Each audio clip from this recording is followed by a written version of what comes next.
할렐루야. 한 주일 동안 잘 지내셨습니까? 오늘 주의 성전에 나와 예배하는 우리 모든 성도들에게 하나님께서 강건케 하시는 축복, 그리고 그것으로 인해서 우리 모두가 참된 평안을 회복하는 복된 귀한 시간이 될 수 있기를 간절히 축원합니다. 어떤 가정에 삼형제가 있었습니다. 어머니의 팔순 생신을 맞이해서 세 형제가 어머니를 기쁘게 하기 위해서 귀한 선물을 해드렸습니다. 큰아들은 큰 저택을 사드렸습니다. 넓고 호화로운 집, 그것을 준비해서 어머니께 드렸습니다. 두 번째 아들은 운전기사가 딸린 좋은 자동차를 사드렸습니다. 자식들이 참 효심이 지극한 것 같습니다. 그리고 셋째인 막내는 믿음이 좋은 어머니가 연세가 들어서 성경을 읽기 힘들어 하시니 비싼 돈을 주고 성경을 줄줄 암송하는 앵무새 한 마리, 큰 앵무새 그 한 마리를 사드렸습니다.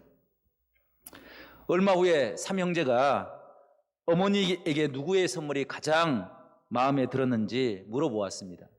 어머니는 큰 아들이 사준 그 집 때문에 그 혼자 집을 청소하느라고 너무나도 힘들고 어렵다고, 그리고 너무 낯설고 정이 들지 않아서 예전에 우리가 함께 살았던 추억이 있는 그 집으로 다시 이사를 시켜달라고 큰 아들에게 부탁을 했습니다. 두 번째 아들이 사준 좋은 차는 10분만 타도 멀미가 났습니다. 그리고 운전기사에게 밥을 해주느라고 너무나도 힘들고 어려워서 그것도 아들에게 다시 가져가라고 그렇게 이야기했습니다. 그리고 마지막 셋째, 막내 아들의 손을 붙잡고 이렇게 이야기했습니다. 막둥아, 내가 준 닭이 좀 작기는 하지만 참 맛있게 잘 먹었다 말씀하시는 것입니다. 어머니는 그 비싼 앵무새, 성경을 줄줄 외우는 그 앵무새를 닭으로 알고 잡아서 잘 잡수셨다는 그런 우스운 이야기입니다.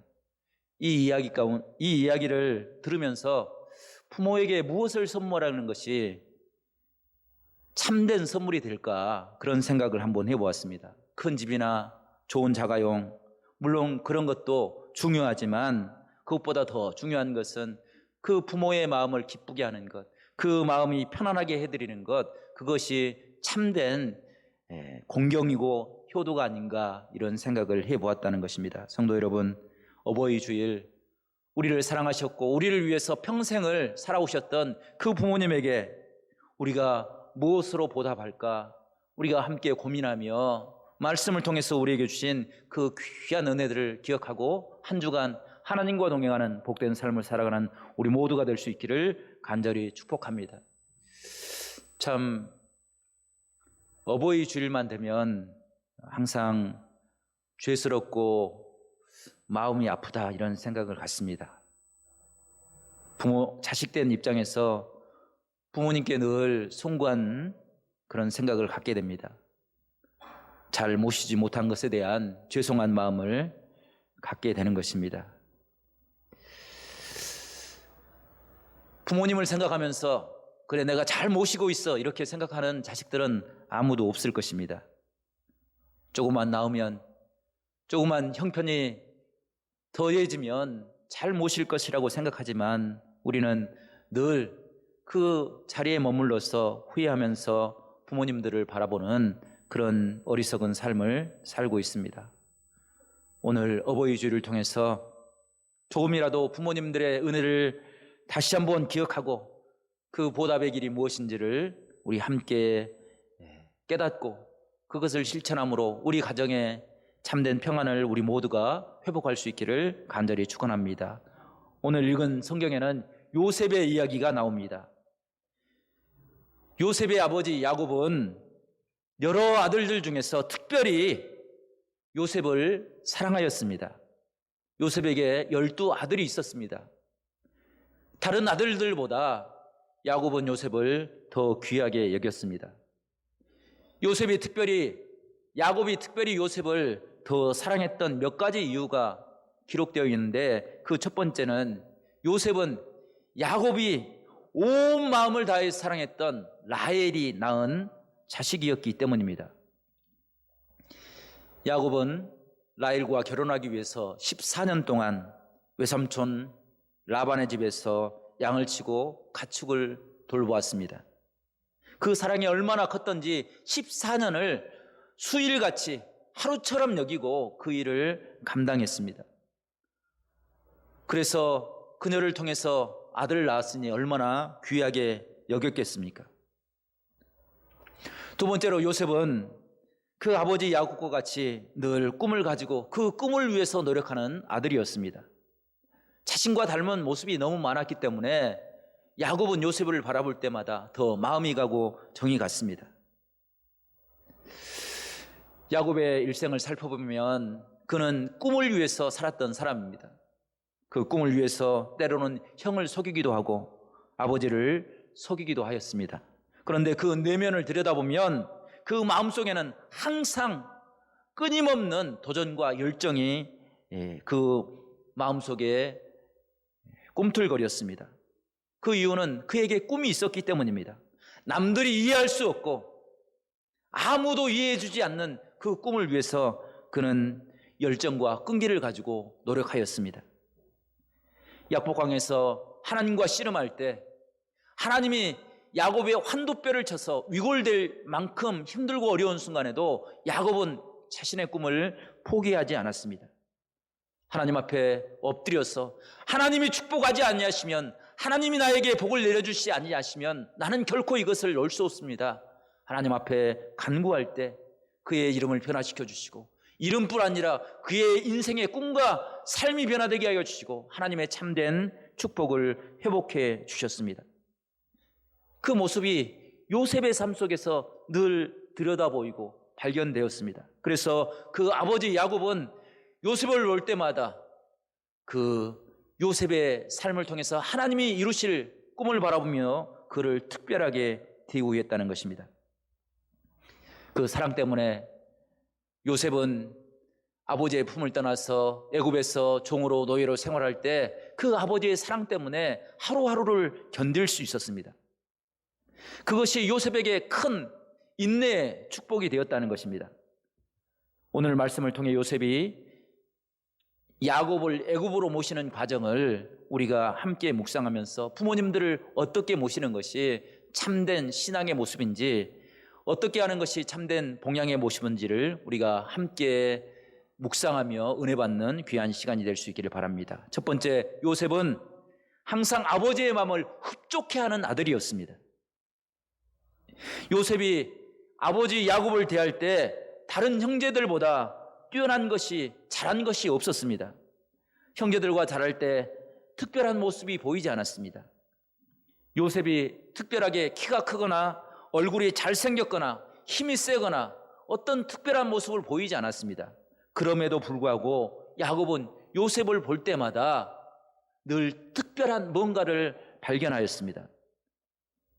야곱의 마음이 창세기 37장 11절에 이렇게 나타나 있는데, 창세기 37장 11절 말씀 보게 되면 그의 형들은 시기하되 그의 아버지는 그 말을 간직해 두었더라 라고 기록하고 있습니다.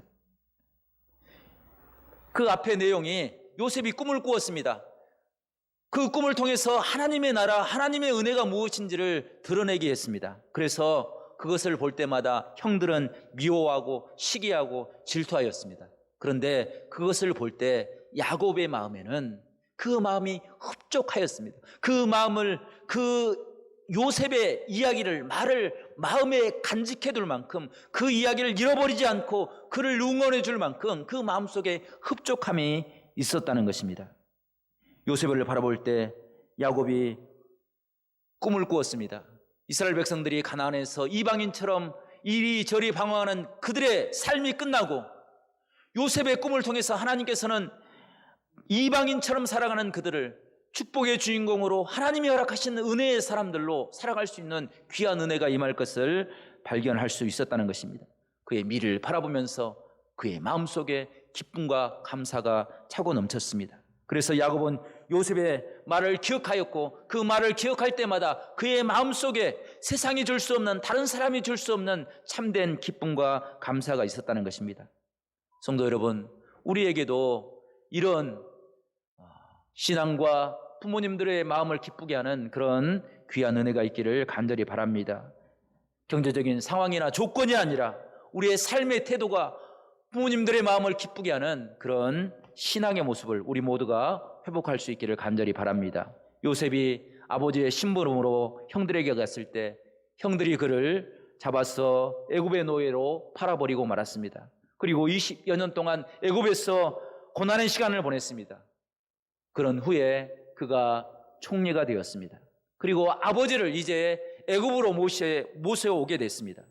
그때 야곱이 요셉을 맞이할 때 요셉이 얼마나 기쁘고 얼마나 감격했는지 그의 목을 끌어안고 울면서 이렇게 한마디 하였습니다. 30절 말씀, 이스라엘이 요셉에게 이르되 내가 지금까지 살아있고 내가 내 얼굴을 보았으니 지금 죽어도 족하도다. 야곱은 요셉이 살아있는 그 모습, 그런데 그 살아있는 모습뿐 아니라 그가 형제들의 배신의 아픔을 이겨내고 삶의 역경을 이겨내고 총리가 되어서 이렇게 만날 수 있다는 그 모습을 바라보면서 이제 죽어도 여한이 없다고, 나는 죽어도 여한이 없다고 그렇게 고백하고 있는 것입니다. 그것이 야곱의 마음을 흡족하게 하였고, 역시 내 아들 요셉이구나, 그 아들을 자랑스럽게 여기는 그 고백이 그 이야기에 담겨져 있는 것입니다. 성도 여러분, 대부분의 부모님들은 자신이 악착같이 살아서 세상을 호의호식하겠다, 마지막 순간을 호의호식하며 마무리를 하겠다, 이렇게 생각하는 분은 아무도 없습니다. 자식들이 잘 되기 위해서 모든 것을 내어주는 것, 그것이 자녀들을 바라보는 부모의 모습일 것입니다. 그런 마음을 가지고 자식들을 바라볼 때 그 부모가 이제 여한이 없다, 내 자식의 성공하는 모습, 내 자식들이 자라는 그 모습 바라보면서 내가 죽어도 여한이 없다라고 이야기한다는 것은 부모에게 참된 행복이 아닌가, 이런 생각을 해보게 됩니다. 지난 22여 년 동안 아버지 야곱의 삶은 지옥과 같은 삶이었습니다. 먹을 것이 없어서, 먹을 것이 부족해서 그런 삶을 살았던 것이 아닙니다. 삶에 실패했기 때문에 그런 것이 아닙니다. 아들을 잃어버렸다는 생각 때문에 그는 지옥과 같은 아픔을 경험하고 살았습니다. 인생을 살아갈 낙이 사라져 버렸습니다. 아침을 기쁨으로 맞이할 이유가 없어져 버렸습니다. 사랑하는 아들 그 요셉을 잃었다는 것 때문에, 다시 만날 수 없다는 것 때문에 깊은 아픔과 고통을 경험했습니다. 그런데 그 아들이 총리가 되어서 돌아왔습니다. 모든 고대근동의 사람들 굶주리고 죽어가는 그 기근들을 이겨내는 지혜를 가지고 살아가는 그런 아들로 성장하였던 그 모습을 바라보면서 죽어도 여한이 없다 이야기하는 것입니다. 성도 여러분, 부모님들이 우리를 바라보면서 죽어도 여한이 없다, 흡족하다, 이런 행복을 안겨다 드릴 수 있는 그런 신앙의 삶, 하나님의 기쁨이 될 수 있는 우리 모든 성도들의 삶이 될 수 있기를 간절히 축원합니다. 두 번째로 요셉의 삶은 믿음의 명가를 이름으로 아버지 야곱의 마음을 기쁘게 해주었던 그런 신앙의 모습이 있었습니다. 요셉의 가정, 지금 아브라함부터 이삭과 야곱과 요셉에 이어지는 그 가정에 한 가지 꼭 이루어야 될 사명이 있었습니다. 그것은 아브라함을 부르시고 택하셨던 하나님이 아브라함에게 허락하셨던 축복이었습니다. 가나안 땅, 하나님이 허락하신 그 약속의 땅, 그곳에서 영원히 하나님을 섬기며 참된 신앙의 삶을 살 수 있을 것이다 말씀해 주었습니다. 아브라함이 기거했던 갈대아 우르에 비해서 가나안 땅은 매우 척박하고 삶의 생존을 위협받는 그런 좋지 않는 땅이었습니다. 그럼에도 불구하고 아브라함이 갈대아 우르를 떠나서 가나안 땅으로 올 수 있었던 것은 하나님을 향한 절대적인 신앙의 결단이 있었기 때문입니다. 하나님만을 섬기며 살겠습니다. 세상의 헛된 것, 우상을 따라가지 아니하고 거짓된 것을 따라가지 아니하고 진리와 공의와 사랑을 의지하며 살겠습니다. 결단하고 그 은혜를 의지하며 살기를 바랐습니다. 그것을 이삭이 대를 이어서 또 야곱이 대를 이어서 그것을 꿈꾸며 소망하며 기도하며 살았습니다. 그런데 요셉을 통해서 하나님께서 이제 그 축복을 이루실 기초를 만들어내신 큰 그릇을 만드는 그런 은혜를 베풀어 주었습니다. 오늘 34절 말씀 보게 되면 34절은 이렇게 기록하고 있습니다. 당신들은 이르기를 주의 종들은 어렸을 때부터 지금까지 목축하는 자들이 온데 우리와 우리 손조가 다 그러하니이다. 하소서 애굽 사람들은 다 목축을 가중히 여기나니 당신들이 고센 땅에 살게 되리이다. 이스라엘 백성들이 고센 땅에 살게 되었습니다. 고센 땅은 어떤 땅입니까? 창세기 47장 6절 말씀 보게 되면 애굽 왕 바로의 가축을 기르는 그곳이 바로 고센 땅이었습니다.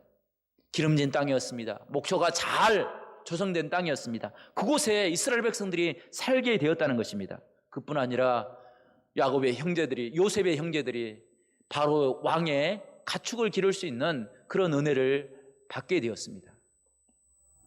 지금 이스라엘 백성들 또 고대 근동은 기근으로 인해서 힘들고 어려운 시기를 살아가고 있습니다. 기근이 끝난 상태가 아닙니다. 그런데 하나님께서 그들에게 복을 허락하여 주셔서 이제 이스라엘 백성들이 큰 민족으로 하나님의 복을 이룰 수 있는 축복의 민족으로 살아갈 수 있는 거처를 마련할 수 있는 은혜를 요셉을 통해서 하나님께서 허락해 주셨다는 것입니다.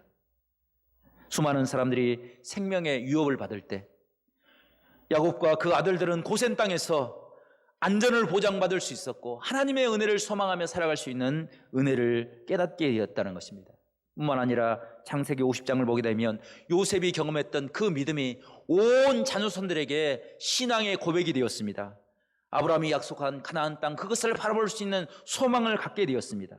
그래서 요셉은 그 신앙을 통해서 400년 동안 이스라엘 백성들이 흔들리지 않는 하나님을 바라보는 축복의 주인공이 되었다는 것입니다. 이렇게 큰 믿음의 명가를 이룰 수 있는 주축을 놓은 사람이 바로 요셉이었다는 것입니다. 미국 청교도 신앙의 명가를 이룬 가정을 한 가정 뽑으라고 한다면 그 가정은 단연 조나단 에드워드 목사님의 가정일 것입니다. 조나단 목사님은 정말로 신실한 신앙의 사람이었습니다. 그 가정의 가계를 연구했던 어떤 분이 그 가정이 믿음의 명가가 될 수 있었던 세 가지 이유를 분석하여 이렇게 이야기했습니다. 첫 번째는 철저한 신앙의 경험이다. 하나님이 나의 구주인 것을, 나의 하나님인 것을 고백하는 철저한 신앙의 훈련이 있었기 때문에 믿음의 명가를 이루었다라고 이야기합니다. 두 번째는 현실에 무너지지 않고 자녀들을 교육하기 위해서 온 힘을 다하여 그 자녀들에게 참된 지혜를 얻게 하는 교육을 했다는 것입니다. 마지막으로 온 가족들이 서로를 이해하며 응원하는 사랑을 이루었던 그 가정, 그것 때문에 그 가정이 믿음의 명가를 이루었다는 것입니다. 세 가지 이유들을 살펴보면 그것이 크게 어려운 것 같지는 않습니다. 우리가 때로 세상에서 살아갈 때 쉽게 평가절하해 버리는 덕목처럼 보입니다. 그런데 그것들이 그 가정을 하나님의 은혜로 하나님의 축복으로 세우는 능력이 되었던 것을 보게 됩니다. 성도 여러분, 우리도 신앙과 교육과 사랑을 통해서 우리 가정이 하나님의 기쁨이 되고 우리 가정이 하나님의 말씀으로 하나님의 축복을 이루는 요셉과 같은 믿음의 가정, 조나단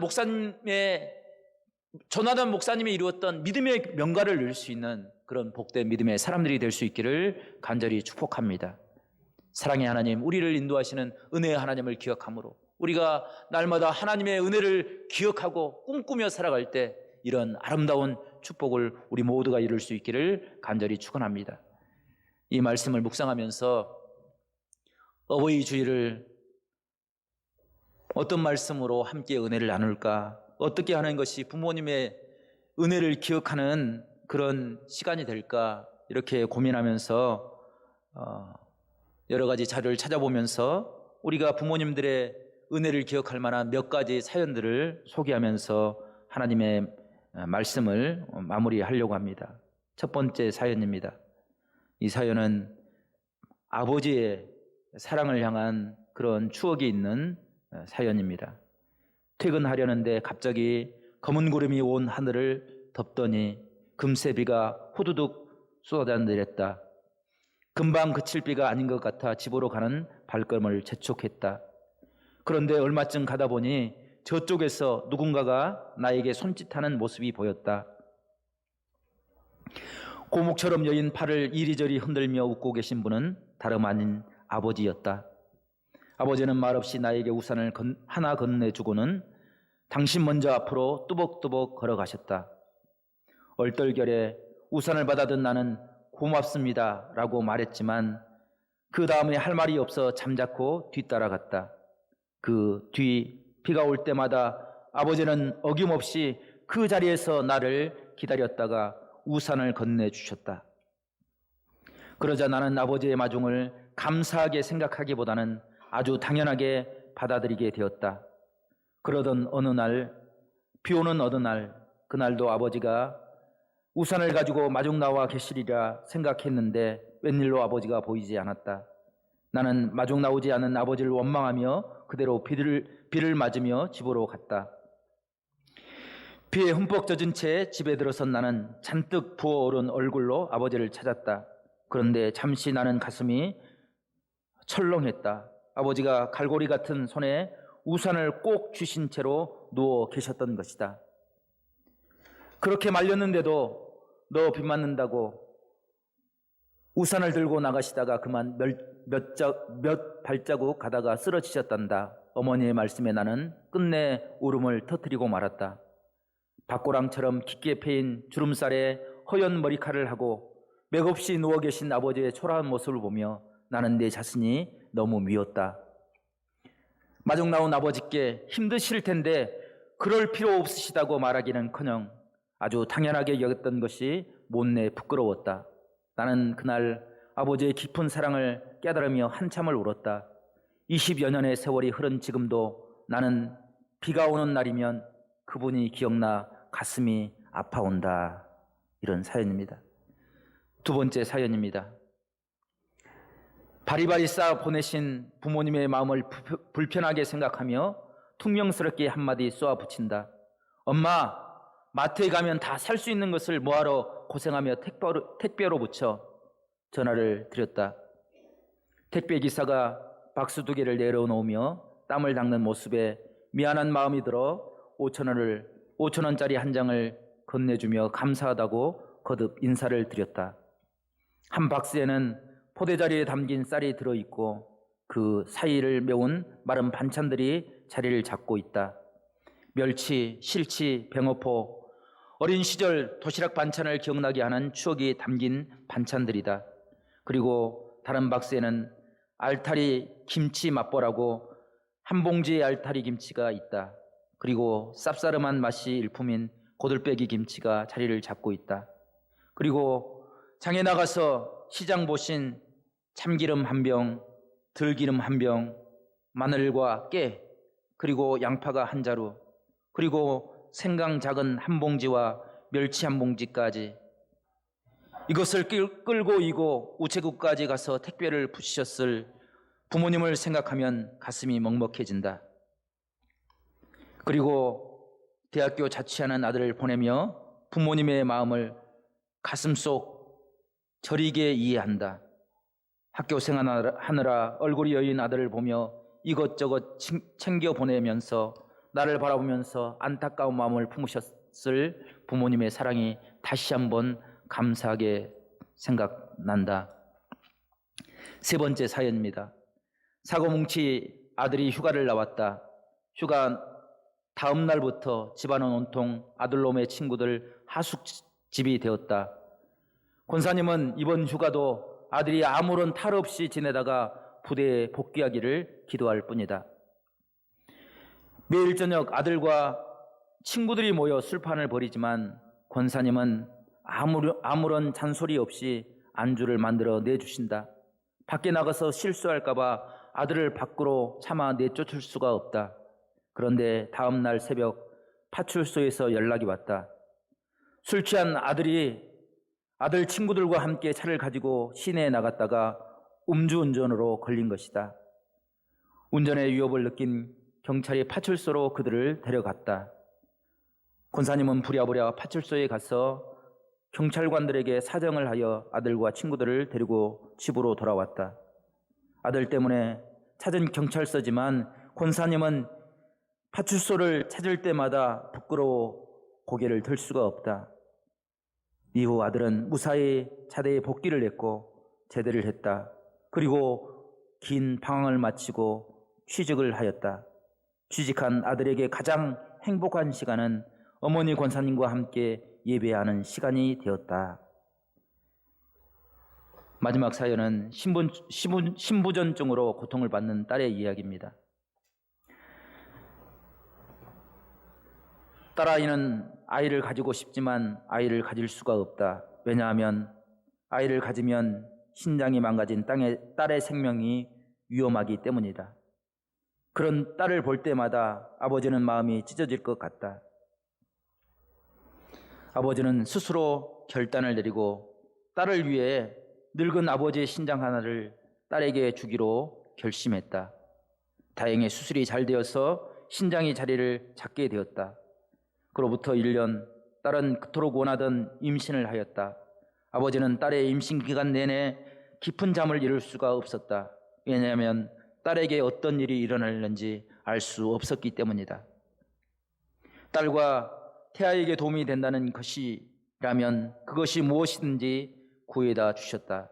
다행히 무사히 출산하여 예쁜 손녀를 아버지에게 안겨드렸다. 그 손녀가 자라 결혼을 하게 되었다. 결혼식 날 신장과 딸을 선물해 주신 아빠가 기억나 기쁘고 좋은 날 종일 울보가 되었다. 낳아주시고 길러주실 뿐 아니라 당신의 신장과 그 신장으로 인해서 가장 귀한 선물을 주신 아빠가 오늘 유난히 보고 싶다. 이런 사연들이 있었습니다. 성도 여러분, 우리가 이렇게 신앙생활 할 수 있고 우리가 함께 가족들이 행복을 누릴 수 있는 것은 그것을 위해서 희생하셨던 부모님들의 헌신과 희생이 있었기 때문이라 생각합니다. 우리가 그 은혜를 잊지 말고 그것을 신앙으로 사랑으로 풀어내서 우리의 삶 가운데 하나님이 예비하시고 하나님이 이루고자 하신 아름다운 나라들을 이루어감으로 믿음의 명가를 이룸으로 부모님들에게 큰 기쁨이 될 수 있는 그런 아름다운 은혜의 가정들이 될 수 있기를 간절히 축원합니다. 기도하겠습니다. 하나님 아버지, 부족하고 연약한 저희들을 사랑하여 주셔서 믿음 위에 세워주시고 우리를 사랑하시고 우리를 위해서 헌신하셨던 부모님들의 은혜를 기억하며 예배할 수 있도록 도와주셨사오니 감사를 드립니다. 하나님, 우리가 부모님의 마음에 흡족하게 되는 그런 신앙의 삶을 살아갈 수 있도록 우리 하나님께서 인도하여 주시옵소서. 믿음의 명가를 이루어서 온 자녀손들을 하나님의 구원으로 인도하는 복된 귀한 신앙의 삶을 살아갈 수 있도록 저희를 축복하여 주시옵소서. 주님께 모든 것 감사와 영광 올려드리고 예수 그리스도의 이름으로 간절히 기도드리옵나이다. 아멘.